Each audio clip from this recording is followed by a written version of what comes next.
Bismillahirrahmanirrahim. Assalamualaikum warahmatullahi wabarakatuh. Alhamdulillahirabbil alamin. Assalatu wassalamu ala asyrafil anbiya'i wal mursalin. Sayyidina Muhammadin wa ala alihi wa sahbihi ajma'in. Amma ba'du qala fa inna asdaqal hadithi kitabullahi ta'ala wa khairul hadyi hadyu Muhammadin sallallahu alaihi wasallam wa syarrul umuri muhdatsatuha wa kullu muhdatsatin bid'ah wa kullu bid'atin dhalalatin wa kullu dhalalatin finnar. Qala al-musannifu rahimahullahu ta'ala wa nafa'ana wa iyyakum bi'ulumihi fid dharain amin. Qala Allah subhanahu wa ta'ala fi kitabihil karim. A'udzu billahi minasy syaithanir rajim. Wa may ya'mal su'an aw yadhlim nafsahu thumma yastaghfirillah yajidillaha ghafurar rahima. Shadaqallahul azim wa sadaqa rasuluhun nabiyul karim wa nahnu ala dzalika minasyahidin wasyakirin walhamdulillahi rabbil alamin. Para pemirsa dimanapun berada yang saya muliakan, alhamdulillah kembali kita memuji akan kebesaran Allah subhanahu wa ta'ala. Dialah Tuhan yang mengatur hidup kita, memberi umur panjang, kesehatan lahir batin, memberi karunia berupa iman dan Islam, sehingga dengan iman dan Islam insyaallah kita selamat atau bahagia di dunia, lebih-lebih nanti di akhirat, amin. Salam dan salawat mari senantiasa kita peruntukkan kepada junjungan kita Nabiullah Muhammad sallallahu alaihi wasallam. Allahumma sholli ala sayyidina Muhammad. Pemirsa yang dimuliakan Allah, pada kesempatan ini kita lanjutkan kembali pengajian tafsir Jalalain. Kita masih berada pada surah An-Nisa, dan dalam kesempatan ini kita baca ayat yang ke-110. Sebagaimana yang saya bacakan tadi, Allah berfirman, wa may ya'mal su'an, dan barang siapa yang mengerjakan kejahatan, aw yadhlim nafsahu, atau dosa yang mengenai orang lain, aw yadhlim nafsahu, atau dosa yang mengenai orang lain, tsumma yastaghfirillah,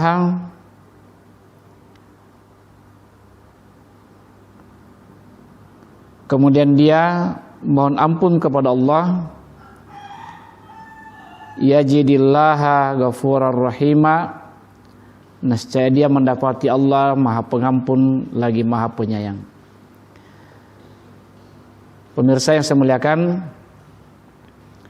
jadi di sini jelas bahwa Allah menerangkan melalui ayat ini mengenai perilaku manusia dalam melakukan dosa. Jadi yang pertama, wa may ya'mal su'an, barang siapa melakukan dosa atau kejahatan, ya. Su'an, kejahatan, dalam penafsirannya dikatakan dzamban yasu'u bihi ghairuhu, dosa yang berakibat pada orang lain, ya, misalnya memfitnah, ya, menuduh orang lain, seperti yang dilakukan oleh Tu'ma yang menuduh orang Yahudi, ya. Tu'ma yang mengambil baju besi itu kemudian disimpan di rumahnya orang Yahudi, lalu dia melapor bahwa si Yahudilah yang mengambil baju itu. Ini adalah suatu kejahatan. Dia memfitnah. aw yazlim nafsahu, atau dia menganiaya dirinya sendiri. Dosa yang akibatnya berakibat pada diri sendiri. Ya, jadi ada dosa yang berakibat pada orang lain, ada dosa yang akibatnya pada diri sendiri. Ya, kalau kejahatan-kejahatan lain, ya, misalnya pencurian, perampokan, mencopet, itu kejahatan yang menimpa atau berakibat pada orang lain. Ada juga kejahatan yang hanya berakibat pada dirinya sendiri, menzalimi diri sendiri. Misalnya mabuk-mabukan, ya, menyalahgunakan obat terlarang dan narkotika. Ini artinya secara langsung dosa itu, kejahatan itu berakibat pada diri sendiri, diri orang yang melakukannya sendiri. Sekalipun pada akhirnya boleh jadi berakibat juga pada orang lain.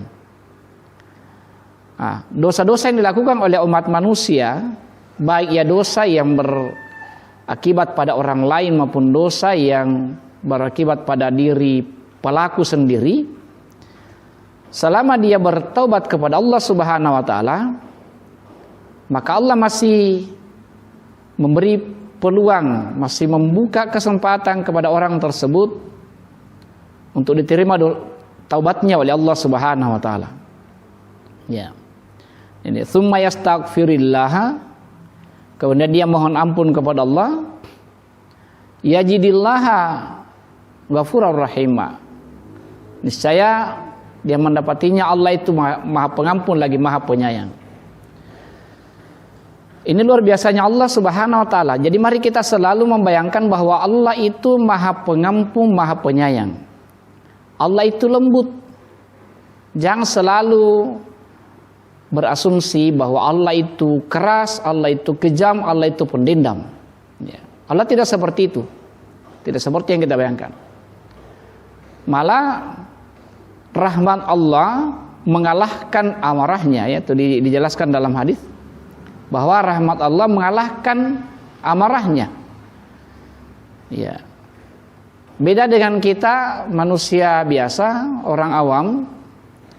Biasa orang kalau berbuat salah kepada kita, mungkin 1 kali, 2 kali masih kita maafkan.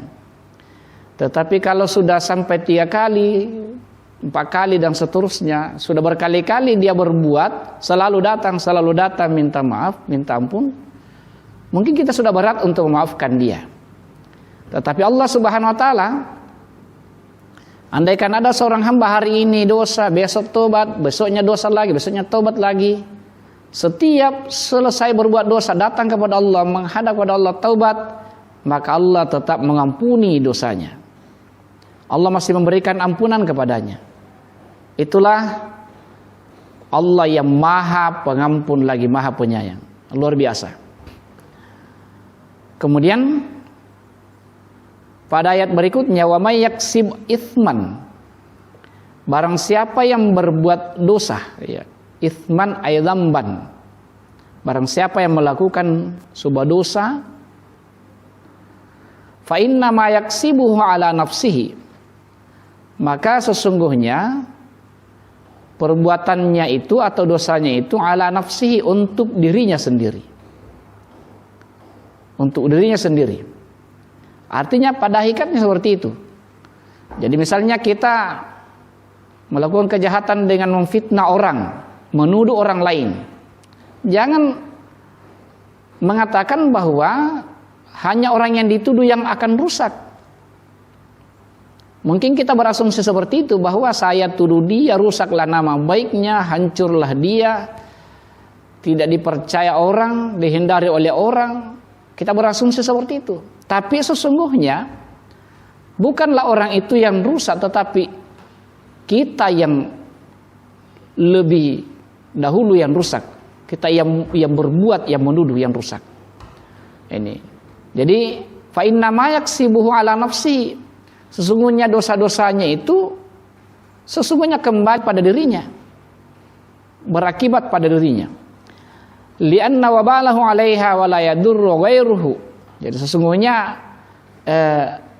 akibatnya itu untuk dirinya atau berakibat pada dirinya dan tidak kepada selainnya, tidak kepada orang lain.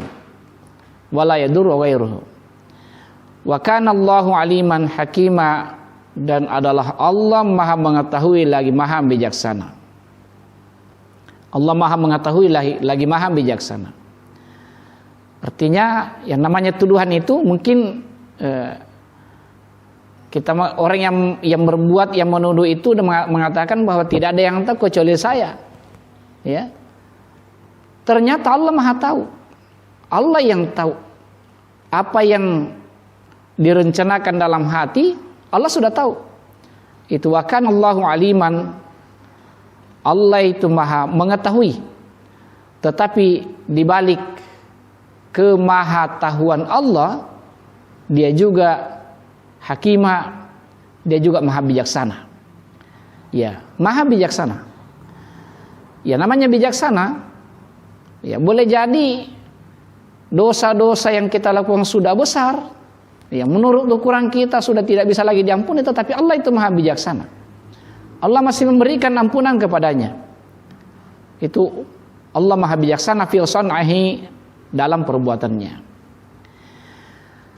Kemudian wa may yaksib khati'atan, barang siapa yang melakukan khati'atan, satu kesalahan. Ya, di sini penafsirannya dzamban shaghiran, dosa-dosa kecil. Barang siapa melakukan dosa-dosa kecil, ya, kira-kira yang mana yang dimaksud dengan dosa-dosa kecil? Ya, misalnya kebiasaan berbohong, ya, kebiasaan melakukan kecurangan, nah, itu termasuk dosa-dosa kecil. Atau kecil lagi kebiasaan membuka aurat, yang seharusnya tidak boleh dilihat orang lain, kita masih buka aurat, itu dosa. Ya, ya, itu dosa-dosa. Barang siapa yang melakukan khati'atan, kesalahan atau dosa-dosa kecil, au itsman. Jadi khati'atan itu penafsirannya adalah dzamban katsir, dzamban shaghiran, dosa-dosa kecil. Au itsman, dzamban kabiran. Ya, jadi itsman itu ditafsirkan dengan dzamban kabiran, dosa besar. Ya, dosa besar. Tsumma yarmi bihi bari'an minhu. Kemudian dia melemparkan, maksudnya menuduhkan perbuatan itu kepada orang lain. Ya, kepada orang lain. Jadi dia melakukan kesalahan, dia melakukan dosa itu, lalu dia tuduhkan kepada orang lain, dia fitnahkan kepada orang lain. Ini kejahatan yang luar biasa ini. Faqad ihtamalah buhtanan, maka sungguh dia akan memikul, ya, tahmilu buhtanan, dia akan memikul apa yang dia lakukan, ya, yang merupakan kesalahan yang dilakukan. Buhtanan azima, ya.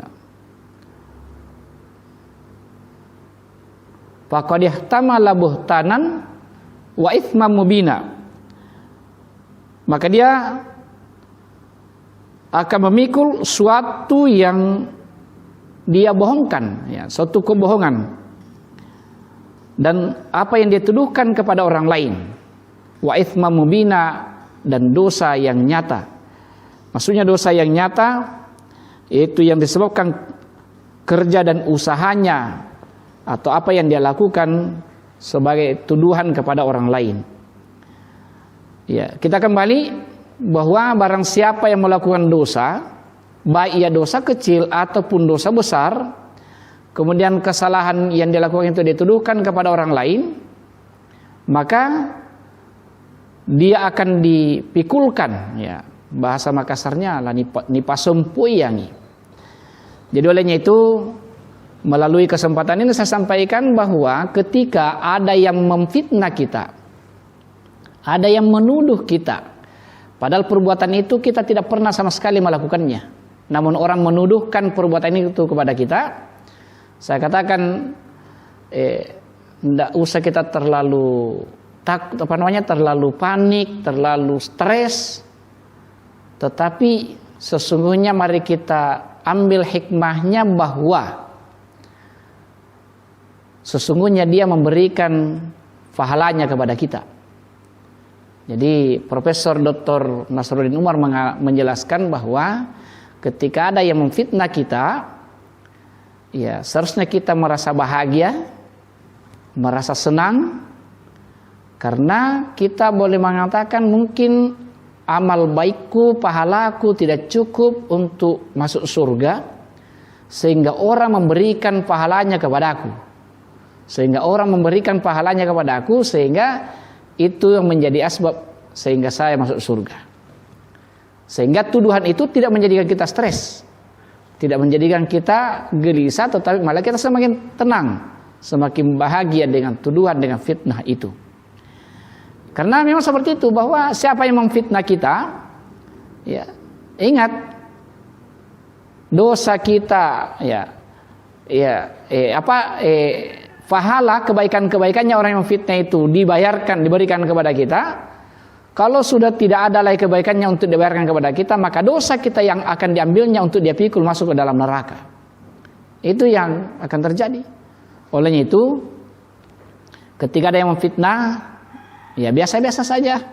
Kalau perlu ucapkan terima kasih kepada orang yang menuduh kita. Terima kasih banyak. Yang jelas kita kembalikan kepada Allah yang Maha Tahu, Allah yang Maha Melihat. Ya, Allah yang Maha Melihat. Memang yang namanya fitnah itu luar biasa.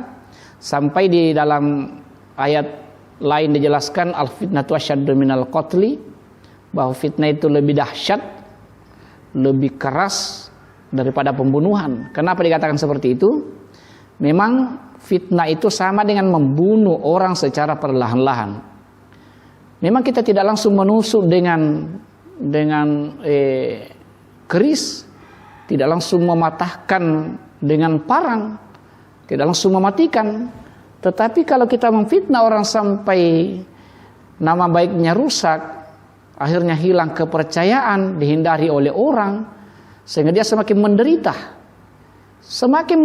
Setiap hari dia pikirkan terus, siang malam dia pikirkan terus, sampai tidak nyenyak tidurnya, tidak enak makannya, sampai dia stres, jadi kurus, sakit, akhirnya meninggal dunia.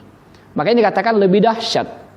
Kalau orang kita bunuh satu kali saja, ya mungkin tidak lama dirasakan. Tetapi kalau kita fitnah, ya boleh jadi berbulan-bulan, bertahun-tahun, dia bawa penderitaan itu sampai dia meninggal. Ini luar biasa. Oleh itu sekali lagi, ya kepada kita semua saya katakan bahwa kalaupun ada yang memfitnah kita, biasa-biasa saja. Kita yakin bahwa Allah yang Maha Melihat. Ya, saya selalu katakan begini: biarkan apapun kata orang, apapun yang orang yang tuduhkan kepada kita, selama itu tidak benar, kita yakin kepada Allah, hakul yakin kepada Allah SWT. Prinsipnya, biarkan anjing menggonggong, kapilah tetap berlalu. Jangan itu yang menghambat perbuatan baik kita. Jangan itu yang menghambat amal soleh kita. Tetaplah berbuat baik, tetaplah beramal soleh. InsyaAllah jadikan Allah sebagai penilai satu-satunya untuk diri kita. Jangan kita mau dinilai oleh orang lain. Tidak usah kita berharap penilaian dari orang lain. Pemirsa yang insyaallah dimuliakan Allah SWT, saya kira inilah yang kita baca pada kesempatan kali ini. Kesimpulannya, pertama, jangan suka memfitnah, karena fitnah itu salah satu dari perbuatan dosa besar. Dosa besar. Kemudian bagi kita, mari kita berjalan, mari kita berbuat semata-mata karena Allah Subhanahu wa taala. Jauhkan diri kita dari perbuatan riya, mau dipuji mau dikata. Dan ketika kita sudah melakukan sesuatu yang benar sesuai dengan apa yang kita yakini, lalu masih ada yang fitnah kita, ada yang ingin merusak kita, tidak usah dipedulikan. Kita tetap jalan, kita tetap berbuat baik, Karena kita yakin bahwa hanya Allah yang bisa menilaiku, bukan siapa-siapa. Semoga apa yang saya sampaikan pada kesempatan ini ada hikmahnya, ada berkahnya insyaallah, sehingga kita semua semakin menjalani hidup ini dengan penuh kebahagiaan, penuh ketenangan insyaallah. Amin amin ya rabbal alamin. Billahi taufiq was hidayah. Assalamualaikum warahmatullahi wabarakatuh.